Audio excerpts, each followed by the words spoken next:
നമസ്കാരം. ഈ ഒരു പുതിയ വിശകലനത്തിലേക്ക് നിങ്ങൾക്ക് എല്ലാവർക്കും സ്വാഗതം. കേൾക്കുമ്പോൾ കുറച്ചു കൗതുകം തോന്നിയേക്കാം. നമ്മുടെ അടുക്കളയിലെ പാചകശീലങ്ങളും രാജ്യത്തിന്റെ സാമ്പത്തിക സുരക്ഷയും തമ്മിൽ എന്തെങ്കിലും ബന്ധമുണ്ടോ എന്ന് നിങ്ങൾ എപ്പോഴെങ്കിലും ആലോചിച്ചിട്ടുണ്ടോ? ഒറ്റനോട്ടത്തിൽ ഒരു ബന്ധവുമില്ലാന്ന് തോന്നാമല്ലേ? പക്ഷേ നമ്മൾ ദിവസവും കഴിക്കുന്ന ഭക്ഷണവും രാജ്യത്തിന്റെ സമ്പദ്വ്യവസ്ഥയും തമ്മിൽ ശരിക്കും വളരെ വലിയൊരു ബന്ധമുണ്ട്. അപ്പോൾ അതെന്താണെന്ന് നമുക്ക് നോക്കാം. നിങ്ങളുടെ അടുക്കളയിലെ ഭക്ഷണം രാജ്യത്തിന്റെ സമ്പദ്വ്യവസ്ഥയെ എങ്ങനെ ബാധിക്കുന്നു? നമ്മൾ നിത്യവും പാചകം ചെയ്യാൻ ഉപയോഗിക്കുന്ന എണ്ണയുടെ അളവ് രാജ്യത്തിന്റെ വിദേശ നാണ്യ ശേഖരത്തെ നേരിട്ട് സ്വാധീനിക്കുന്നു എന്ന് പറഞ്ഞാൽ വിശ്വസിക്കാൻ കുറച്ച് ബുദ്ധിമുട്ടുണ്ടല്ലേ? അതെ, അതാണ് സത്യം. നമ്മുടെ ദൈനംദിന ജീവിതത്തിലെ വളരെ ചെറിയ തീരുമാനങ്ങൾ എങ്ങനെയാണ് രാജ്യത്തെ വലിയ രീതിയിൽ സഹായിക്കുന്നതെന്നാണ് ഈ വിശകലനത്തിലൂടെ നമ്മൾ മനസ്സിലാക്കാൻ പോകുന്നത്. അപ്പോൾ പ്രധാനമായും 4 കാര്യങ്ങളാണ് നമ്മൾ ഇന്ന് നോക്കുന്നത്. 1. പ്രധാനമന്ത്രിയുടെ പുതിയ നിർദ്ദേശം. 2. സമ്പദ്വ്യവസ്ഥയും ഭക്ഷ്യ എണ്ണയും തമ്മിലുള്ള ബന്ധം. 3. കുറഞ്ഞ എണ്ണയും കൂടിയ ആരോഗ്യവും. പിന്നെ അവസാനം എളുപ്പത്തിലുണ്ടാക്കാവുന്ന ആരോഗ്യകരമായ 5 വിഭവങ്ങൾ. നമുക്ക് നേരെ വിഷയത്തിലേക്ക് കടക്കാം. ആദ്യം തന്നെ പ്രധാനമന്ത്രിയുടെ പുതിയ നിർദ്ദേശം എന്താണെന്ന് നോക്കാം. ആഗോളതലത്തിൽ ഒരുപാട് സാമ്പത്തിക അനിശ്ചിതത്വങ്ങൾ നടക്കുന്ന സമയമാണല്ലോ ഇത്. ഈ സാഹചര്യത്തിൽ നാം എന്താണ് ചെയ്യേണ്ടതെന്നതിനെക്കുറിച്ച് പ്രധാനമന്ത്രി നരേന്ദ്രമോദി ഹൈദരാബാദിൽ ഒരു പ്രസംഗം നടത്തിയിരുന്നു. അതിൽ അദ്ദേഹം മുന്നോട്ടുവച്ച ഏറ്റവും പ്രധാനപ്പെട്ട ഒരു നിർദ്ദേശം ഭക്ഷ്യ എണ്ണയുടെ ഉപയോഗം കുറയ്ക്കുക എന്നതായിരുന്നു. ഇതൊരു വെറും ആരോഗ്യ ഉപദേശം മാത്രമല്ല കേട്ടോ. നമ്മുടെ വീടുകളിൽ നാം വരുത്തുന്ന വളരെ ചെറിയൊരു മാറ്റം രാജ്യത്തിന്റെ മൊത്തത്തിലുള്ള കരുത്തായി മാറുന്നതെങ്ങനെയാണെന്നാണ് അദ്ദേഹം ഇതിലൂടെ ചൂണ്ടിക്കാട്ടിയത്. സിംപിളായി പറഞ്ഞാൽ വീട്ടിലെ ഒരു ചെറിയ ശീലം രാജ്യത്തിന്റെ സാമ്പത്തിക ഭദ്രതയെ സ്വാധീനിക്കുന്നു എന്ന് സാരം. രണ്ടാമത്തെ കാര്യം സമ്പദ്വ്യവസ്ഥയും ഭക്ഷ്യ-എണ്ണയും. ഇതിന്റെ സാമ്പത്തിക വശം ശരിക്കും എന്താണെന്ന് നമുക്കൊന്ന് പരിശോധിക്കാം. ഇവിടെ ശരിക്കും നമുക്ക് കിട്ടുന്നത് ഇരട്ട ഗുണങ്ങളാണ്. ഒരു വശത്ത് ഇത് രാജ്യത്തിന്റെ സാമ്പത്തിക ഭദ്രത ഉറപ്പുവരുത്തുന്നു, മറുവശത്ത് ജനങ്ങളുടെ ആരോഗ്യവും സംരക്ഷിക്കപ്പെടുന്നു. നമ്മൾ സാധാരണയായി വയറിന്റെ ഭാരം കുറയ്ക്കുന്നതിനെക്കുറിച്ച് മാത്രമാണല്ലോ ചിന്തിക്കാറ്. എന്നാൽ ഇവിടെ രാജ്യത്തിന്റെ ഖജനാവിന്റെ ഭാരവും കുറയുകയാണ്. രാജ്യാന്തര തലത്തിൽ പണം ലാഭിക്കുന്നതിനൊപ്പം തന്നെ വ്യക്തിപരമായ തലത്തിൽ മനുഷ്യജീവനുകൾ രക്ഷിക്കാനും ഈ ലളിതമായ ശീലത്തിന് സാധിക്കും എന്നതാണ് ഈ ആശയത്തിന്റെ ഏറ്റവും വലിയ ഹൈലൈറ്റ്.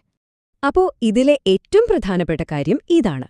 ഇന്ത്യ നിലവിലെ ഭക്ഷ്യ എണ്ണയുടെ വളരെ വലിയൊരു ഭാഗം വിദേശ രാജ്യങ്ങളിൽ നിന്നാണ് ഇറക്കുമതി ചെയ്യുന്നത്. അതിനായി വലിയൊരു തുക നമ്മൾ ചെലവാക്കുന്നുണ്ട്.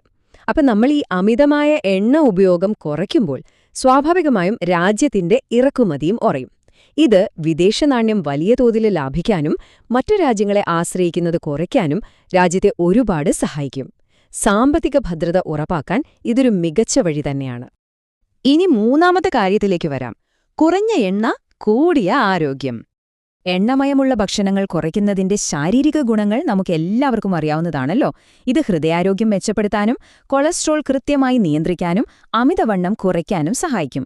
നമ്മുടെ നാടൻ ഭക്ഷണങ്ങളായ പഴംപൊരിയോ ബജിയോ ഒക്കെ കാണുമ്പോൾ നമ്മൾ ചിലപ്പോൾ എണ്ണയുടെ കാര്യം മറക്കും, അല്ലേ? എണ്ണ കുറച്ചാൽ ഭക്ഷണത്തിന്റെ രുചി പോകുമോ എന്നൊരു പേടിയും നമുക്കുണ്ട്. എന്നാൽ സത്യമെന്താണെന്നാൽ രുചി ഒട്ടും ഉപേക്ഷിക്കാതെ തന്നെ വളരെ ആരോഗ്യകരമായ രീതിയിൽ നമുക്ക് ഭക്ഷണം പാകം ചെയ്യാൻ കഴിയും. അതെങ്ങനെയെന്ന് ചിന്തിക്കുകയാണോ? അതാണ് നമ്മൾ നാലാമതായി നോക്കാൻ പോകുന്നത്. വളരെ എളുപ്പം പാചകം ചെയ്യാവുന്ന ആരോഗ്യകരമായ 5 വിഭവങ്ങൾ. ഇതിൽ ഒന്നാമത്തെ വിഭവം മുളപ്പിച്ച ധാന്യങ്ങളുടെ സാലഡാണ്. ഒരു തുള്ളി എണ്ണ പോലുമില്ലാതെ തയ്യാറാക്കാവുന്ന ഏറ്റവും പോഷകസമൃദ്ധമായ വിഭവമാണിത്. സസ്യപ്രോട്ടീൻ, ഫൈബർ അഥവാ നാരുകൾ, വൈറ്റമിനുകൾ എന്നിവയാൽ ശരിക്കും സമ്പന്നമാണിത്. നമ്മുടെ ആരോഗ്യ സംരക്ഷണത്തിന് ഇതിലും മികച്ച മറ്റൊരു ഓപ്ഷൻ ഇല്ലെന്ന് തന്നെ പറയാം കേട്ടോ. ഇതുണ്ടാക്കാൻ വളരെ എളുപ്പമാണ്.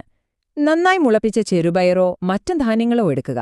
ഇതിലേക്ക് ചെറുതായി അരിഞ്ഞ ഉള്ളി, തക്കാളി, വെള്ളരിക്ക, പച്ചമുളക്, കുറച്ച് മല്ലിയില എന്നിവ ചേർക്കാം. ഒടുവിൽ അല്പം നാരങ്ങാനീരും ഉപ്പും കൂടെ കുറച്ചു വറുത്ത ജീരകപ്പൊടിയും കൂടി ചേർത്ത് നന്നായി ഇളക്കിയാൽ അതിമനോഹരമായ രുചികരമായ സാലഡ് റെഡി. വളരെ സിമ്പിളല്ലേ ഇത്? ഇനി അടുത്തത് നമുക്കെല്ലാവർക്കും വളരെ സുപരിചിതമായ ഇഡ്ഡലി. ഇന്ത്യയിലെമ്പാടും ആരാധകരുള്ള ഈ വിഭവം എണ്ണയൊന്നും ചേർക്കാതെ വെറുതെ ആവിയിൽ വേവിച്ചെടുക്കുന്നതാണല്ലോ. രോഗികൾക്ക് വരെ കൊടുക്കാവുന്ന ഏറ്റവും ഉത്തമമായ ഭക്ഷണമായിട്ടാണ് ഇഡ്ഡലിയെ കണക്കാക്കുന്നത്. അരിയും ഉഴുന്നും കുതിർത്തരച്ച് പുളിപ്പിച്ച മാവുപയോഗിച്ചാണ് ഇഡ്ലി തയ്യാറാക്കുന്നത് എന്ന് നമുക്കെല്ലാം അറിയാം. എന്നാൽ ഇതിലെ ഏറ്റവും വലിയ പ്രത്യേകത എന്താണെന്നാൽ ഫെർമെന്റേഷൻ അഥവാ മാവ് പുളിപ്പിക്കുന്ന പ്രക്രിയ നടക്കുന്നതുകൊണ്ട് ഇത് നമ്മുടെ കുടലിന്റെ ആരോഗ്യത്തില് വളരെ വളരെ നല്ലതാണ്. ഇതിന്റെ പാചകത്തിൽ എവിടെയും ഒരിറ്റുപോലും എണ്ണ ഉപയോഗിക്കുന്നില്ല എന്നതാണ് നമ്മൾ ശ്രദ്ധിക്കേണ്ട കാര്യം. അധികം എണ്ണ ചേർക്കാത്ത നല്ലൊരു സാമ്പാറോ ചട്നിയോ ഇതിനൊപ്പം കഴിക്കുന്നത് ആരോഗ്യത്തിനു വളരെ ഉത്തമമാണ്. മൂന്നാമത്തെ വിഭവം ആവിയിൽ വേവിച്ച അവൽ അഥവാ പോഹ ആണ്. സാധാരണയായി പോഹ തയ്യാറാക്കുമ്പോൾ നമ്മൾ എണ്ണയിൽ കടുക് വറുത്ത് ചേർക്കാറുണ്ടല്ലോ. എന്നാൽ ഈ എണ്ണ പൂർണ്ണമായും ഒഴിവാക്കി ആവിയിൽ വേവിച്ചെടുക്കുന്ന പോഹ വളരെ ആരോഗ്യകരമായ ഒരു കിടിലൻ ബദലാണ്. അവിൽ നന്നായി കഴുകി മൃദുവാക്കിയ ശേഷം അല്പസമയം ആവിയിൽ വെറുതെ വേവിച്ചെടുക്കുക മാത്രമാണ് ഇവിടെ ചെയ്യുന്നത്. പിന്നീട് ഇതിലേക്ക് വറുത്ത നിലക്കടല, അരിഞ്ഞ ഉള്ളി, തക്കാളി, പച്ചമുളക്, മല്ലിയില, കുറച്ച് നാരങ്ങാനീര് എന്നിവ ചേർത്ത് നന്നായി ഇളക്കാം. എണ്ണയിൽ വറുക്കുന്നതിന് പകരം വെറുതെ ഒന്ന് ആവിയിൽ വേവിക്കുക. ഈ ഒരൊറ്റ ചെറിയ മാറ്റം മതി നമുക്ക് വലിയ ആരോഗ്യഗുണങ്ങൾ ലഭിക്കാൻ. ഇനി നാലാമത്തെ വിഭവത്തിലേക്ക് വരാം. അതാണ് ചണച്ചാട്ട്. വൈകുന്നേരങ്ങളിൽ നമുക്ക് വല്ലാതെ വിശക്കുമ്പോൾ ഈ എണ്ണയിൽ വറുത്ത പലഹാരങ്ങൾക്ക് പകരം കഴിക്കാൻ പറ്റിയ ഏറ്റവും മികച്ച ഒരു ലഘുഭക്ഷണമാണിത്. പ്രോട്ടീൻ ധാരാളമായി അടങ്ങിയ കടല ഉപയോഗിച്ച് ഒരു തുള്ളി എണ്ണ പോലുമില്ലാതെയാണിത് തയ്യാറാക്കുന്നത്. കാലറി കൂടുതലുള്ള എണ്ണ പലഹാരങ്ങൾക്ക് പകരം വെക്കാൻ ഇതിലും നല്ലൊരു വിഭവമില്ല. നന്നായി വേവിച്ച കടലയിലേക്ക് അരിഞ്ഞ ഉള്ളി, തക്കാളി, വെള്ളരിക്ക എന്നിവ ചേർത്ത ശേഷം നല്ലൊരു രുചിക്കായി കുറച്ച് ചാട്ട് മസാല, വറുത്ത ജീരകപ്പൊടി, ഉപ്പ്, നാരങ്ങാനീര് എന്നിവ ചേർത്ത് യോജിപ്പിക്കുക. എണ്ണയ്ക്ക് പകരം ആ നാരങ്ങയുടെയും മസാലയുടെയും രുചിയാണ് ശരിക്കും ഈ വിഭവത്തെ ആകർഷകമാക്കുന്നത്. വളരെ പെട്ടെന്നുണ്ടാക്കാം, കൂടെ നല്ല പോഷകസമൃദ്ധവുമാണിത്. നമ്മുടെ അഞ്ചാമത്തെയും അവസാനത്തെയും വിഭവം ധോക്ലയാണ്. ഇതൊരു ഗുജറാത്തി വിഭവമാണെങ്കിലും ഇന്ന് ഇന്ത്യയൊട്ടാകെ എല്ലാവർക്കും പ്രിയപ്പെട്ടതാണ്. ആവിയിൽ വേവിച്ച് തയ്യാറാക്കുന്ന വിഭവമായതുകൊണ്ട് ഇതിൽ കൊഴുപ്പ് വളരെ വളരെ കുറവാണ്. ഇന്ത്യയുടെ തനത് പ്രാദേശിക വിഭവങ്ങളിൽ തന്നെ എണ്ണ കുറഞ്ഞ എത്രയോ ഭക്ഷണങ്ങൾ ഒളിഞ്ഞിരിപ്പുണ്ടെന്നതിന്റെ ഏറ്റവും വലിയ ഉദാഹരണമാണിത്. കടലമാവ്, തൈര്, മഞ്ഞൾപ്പൊടി, ഉപ്പ് എന്നിവ ചേർത്ത് തയ്യാറാക്കിയ മാവ് ആവിയിൽ വേവിച്ചെടുക്കുകയാണ് ഇതിൽ ചെയ്യുന്നത്. സാധാരണയായി ഇതിനു മുകളിൽ കടുക് വറുത്തിടാറുണ്ട്. എന്നാൽ എണ്ണയുടെ ഉപയോഗം പരമാവധി കുറയ്ക്കാൻ ആഗ്രഹിക്കുന്നവർക്ക് ഈ കടുക് വറുക്കുന്നത് പൂർണ്ണമായും ഒഴിവാക്കാം. അല്ലെങ്കിൽ തീരെ നിർബന്ധമാണെങ്കിൽ മാത്രം വളരെ കുറഞ്ഞ അളവിൽ എണ്ണയുപയോഗിച്ച് കടുക് വറുത്ത് ചേർക്കാവുന്നതാണ്. അപ്പോ നമ്മൾ അവസാനം ഒരു പ്രധാനപ്പെട്ട ചോദ്യത്തിലേക്ക് വരികയാണ്.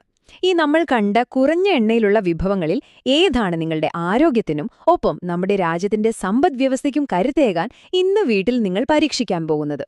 നമ്മൾ മനസ്സിലാക്കിയതുപോലെ നമ്മുടെ ഓരോരുത്തരുടെയും അടുക്കളയിലെ ചെറിയ തീരുമാനങ്ങൾ രാജ്യത്ത് വലിയ മാറ്റങ്ങൾക്ക് കാരണമാകും. സ്വന്തം ആരോഗ്യവും കുടുംബത്തിന്റെ ആരോഗ്യവും സംരക്ഷിക്കുന്നതിനൊപ്പം രാജ്യത്തിന്റെ സാമ്പത്തിക ഭദ്രതയിൽ നമ്മുടേതായ ഒരു ചെറിയ പങ്കുവഹിക്കാൻ നമുക്കിതിലൂടെ കഴിയും.